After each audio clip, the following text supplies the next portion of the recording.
Hi everyone, this is Veronica. आज हमारा discussion का मुद्दा है कि बायोडाइवर्सिटी गोल्स पर। कि बायोडाइवर्सिटी गोल्स हर देश जो भी उसमें टारगेट्स थे उनको मीटअप करने में फेल क्यों हुआ है, ये हम डिटेल में डिस्कस करेंगे। आपकी कोई भी क्वेरी हो आप मुझसे कनेक्ट कर सकते हैं, because I feel together we can make a huge difference. This is my Telegram channel जहाँ पे आप कनेक्ट कर सकते हैं। Now see CBD। CBD क्या है? Convention on biological diversity, United Nations का UNCBD। इसके डेलीगेट्स 196 कंट्रीज से आए हैं और मीटिंग जो है मॉन्ट्रियल में चल रही है 7 दिसंबर टू 21 दिसंबर तक मॉन्ट्रियल कनाडा में।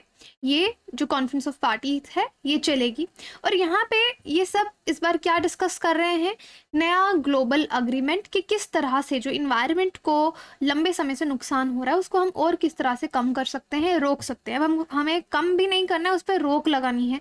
किस तरीके से रोक लगा सकते हैं, इस अग्रीमेंट पे यहाँ पे ये बातचीत चल रही है।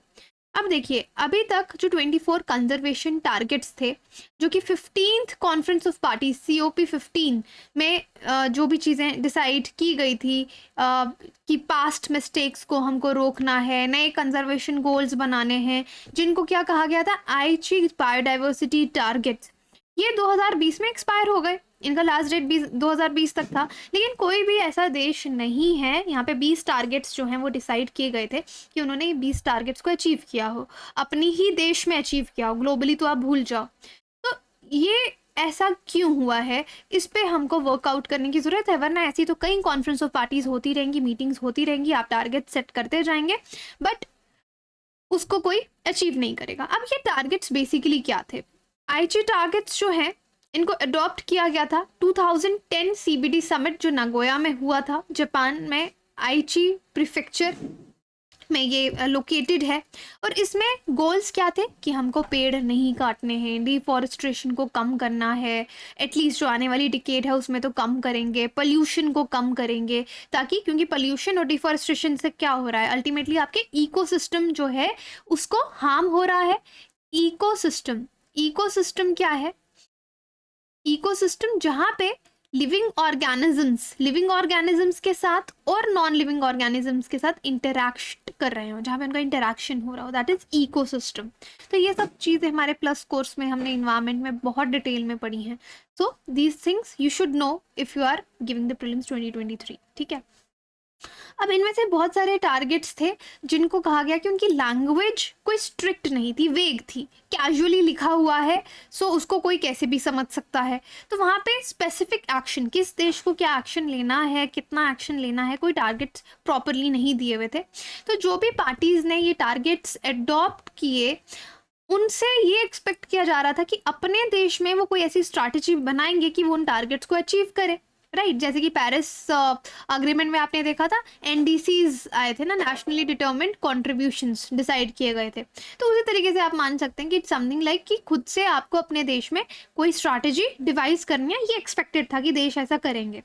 लेकिन अगर आप देखेंगे यहाँ पे स्ट्रैटेजीज या तो किसी देश ने बनाई नहीं, और अगर किसी ने बनाई तो वो उसको इम्प्लीमेंट करने में फेल हो गए। तो इन टारगेट्स में क्या क्या था? वैसे बहुत सारे 20 टारगेट्स थे। मोटे तौर पे आप देखेंगे बायोडाइवर्सिटी को बचाना, पोल्यूशन को कम करना, इन्वेसिव स्पीशीज़ को रोकना, उसके बाद रीफ लॉस यानी कोरल रीफ्स जो आपके हो रहे हैं उनको मिनिमाइज़ करना, प्रोटेक्टेड एरियाज़ को बचाना, एक्सटिंक्शन हो रही है एनिमल्स की, स्पीशीज़ की, उसको रोकना, जीन पूल को बचाना, इकोसिस्टम्स को कंजर्व करना, sustainable fisheries.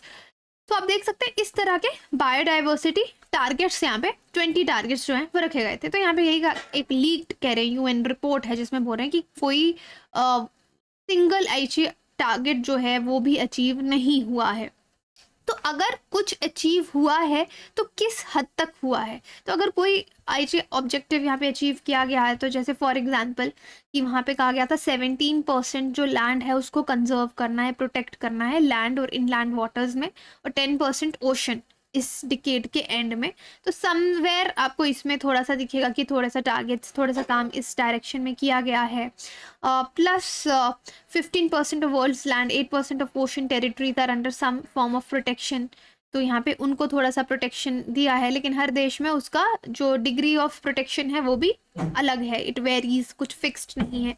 10% of targets are no significant progress, 10% targets हैं जिनमें कोई भी प्रोग्रेस नहीं हुआ है, एंड 6 टारगेट्स ऐसे हैं जिसमें लैंड और ओशन कंजर्वेशन टारगेट्स हैं, उनको आप कह सकते हैं पार्शियली अचीव्ड, कि कुछ हद तक उसको अचीव किया गया। तो आप देख सकते हैं कि आईएचटी टारगेट्स का ये फाइनल रिजल्ट है, क्योंकि 2020 में ये एक्सपायर हो गए, तो किसने कितना किया।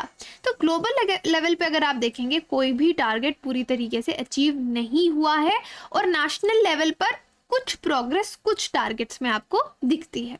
अब इसको फिर आप बोल सकते हैं कि ये फेलियर रहा, कि ये सीबीडी का फेलियर है, कि इसमें आप कुछ भी अचीव नहीं कर पाए।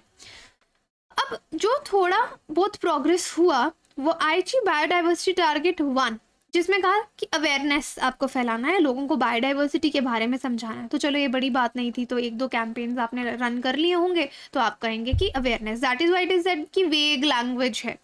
आईची बायोडाइवर्सिटी टारगेट 11 कि आपको टेरेस्ट्रियल और इनलैंड वाटर एरियाज जो हैं, कोस्टल एरियाज, मरीन एरियाज के आसपास, उनको मैनेज करना है।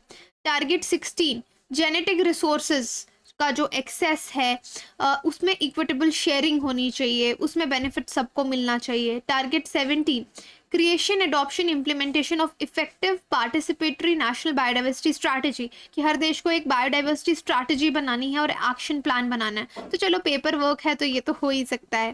फिर target 19 improvement and dissemination of knowledge the science based technologies related to biodiversity. तो बाकी देशों को भी आप दूसरी टेक्नोलॉजीज देने में हेल्प करो, उसके बारे में बताने में हेल्प करो, उनको इम्प्रूव करो जो टेक्नोलॉजीज आपके पास ऑलरेडी हैं बायोडाइवर्सिटी को बचाने के लिए। तो वहाँ पे आप देखेंगे कि कुछ little progress you can see in these targets. तो अल्टीमेटली क्यों फेल हुए, जब टारगेट्स अच्छे से बनाए गए थे। चलो ठीक है, language one problem, but targets इतने बुरे नहीं थे, वो गुड टारगेट्स जो बहुत सोच समझ के जिनको डिसाइड किया गया था। तो कहा जाता है कि पॉलिसी में कुछ फर्क रहा है। यहाँ पे जैसे आपने प्रोटेक्टेड एरियाज को इंटीग्रेट नहीं किया, तो ये कमी थी। दूसरा 15% पार्टीज जो आईची टारगेट्स की थी, उन्होंने अभी तक भी कोई अपने देश में नेशनल लेवल कोई स्ट्रैटेजी नहीं बनाई है, कोई एक्शन प्लान नहीं बनाया। तो ऐसा हो सकता था कि उसी वक्त एक पॉलिसी फ्रेमवर्क जो है वो दिया जाता कि ये काम आपको करना है। तो कुछ देशों ने इस पे कुछ भी इसके लिए वर्कआउट नहीं किया। So one of the reasons जो दुनिया फेल हो गई इनको अचीव करने में, वो यही है कि यहाँ पे कोई स्पेसिफिक टारगेट नहीं था, कोई सिंगल नंबर नहीं था जिसको अचीव करना था। फिर जो एक बहुत बड़ी प्रॉब्लम हमको यहाँ दिखती है, दैट इज अबाउट फाइनेंसिंग, कि फंडिंग, कोई भी कंजर्वेशन पॉलिसी आती है उसके लिए फंड्स बहुत इंपॉर्टेंट है। तो यहाँ पे बोला जाता है कि कंजर्वेशन के लिए फाइनेंसिंग भी नहीं थी, और डेटा कलेक्शन भी अच्छे से नहीं हुआ है, सर्वेज भी अच्छे से आपके नहीं हुए हैं, लो अवेयरनेस रही है। गवर्नमेंट ने अगर कोई प्रोग्राम चलाया, लोगों को उसके बारे में नहीं पता चला है, लैंग्वेज बैरियर हो सकता है, कम्युनिटीज़ में इस तरह के इश्यूज हो सकते हैं, और पुअर कैपेसिटी बिल्डिंग। तो यहाँ पे आप देख सकते हैं कि इम्प्लीमेंट, क्योंकि हाँ ये आप एग्जाम में लिखेंगे, इट इज़ वेरी नॉर्मल कि भाई ठीक है पॉलिसी तो अच्छी थी, इम्प्लीमेंट नहीं हुई अच्छे से। तो इम्प्लीमेंट क्यों नहीं हुई के क्या रीज़न है, कि फाइनेंसिंग नहीं थी, प्रॉपर डेटा कलेक्शन नहीं था, कोई प्रॉपर अकाउंटिंग टूल नहीं था बायोडाइवर्सिटी सर्विसेज के लिए, अवेयरनेस नहीं थी लोगों को गवर्नमेंट स्कीम्स के बारे में, क्या कम्युनिकेशन भी एक बैरियर हो सकता है। अगर ये फाइनेंसिंग वाला पार्ट है तो ये किस हद तक रिस्पॉन्सिबल है, क्योंकि रिसेंटली क्लाइमेट फाइनेंसिंग पे बहुत ज़्यादा सवाल उठे हैं। तो कोई भी डेवलपिंग देश है, अगर उनको कोई भी गोल अचीव करना है, सो येस फाइनेंसिंग प्लान्स बहुत क्लियर होने चाहिए। अब जिस तरह से मैंने आपको प्लस कोर्स में भी पढ़ाया है, GEF ग्लोबल इन्वायरमेंट फैसिलिटी, ये मेन सोर्स है फाइनेंसिंग का इंटरनेशनल बायोडाइवर्सिटी प्रोटेक्शन के लिए। तो उन्होंने 2022 टू 2026 के लिए वो बोल रहे हैं कि $5 बिलियन वो लोग कलेक्ट करने वाले हैं 29 कंट्रीज से। तो वो बहुत कम है, आपका टारगेट है $711 बिलियन फंडिंग, मतलब इतना गैप, फंडिंग गैप हर साल इंक्रीज होता जा रहा है। तो इतने ज़्यादा पैसे की ज़रूरत है जिसको हमको डाइवर्ट करना है कंजर्वेशन के लिए, इन्वायरमेंट कंजर्वेशन के लिए। अगर वो पूरा नहीं हो पाएगा तो ये गोल्स कैसे अचीव होंगे। तो this is it, I hope this is important, क्योंकि यहाँ पे एक आप कह सकते हैं रिपोर्ट कार्ड हमको बायोडाइवर्सिटी आईसी टारगेट्स का आया है, कि ऑलमोस्ट ये आप देखेंगे तो अनसक्सेसफुल एक फेलियर ही रहा है। तो दिस इज़ इम्पॉर्टेंट।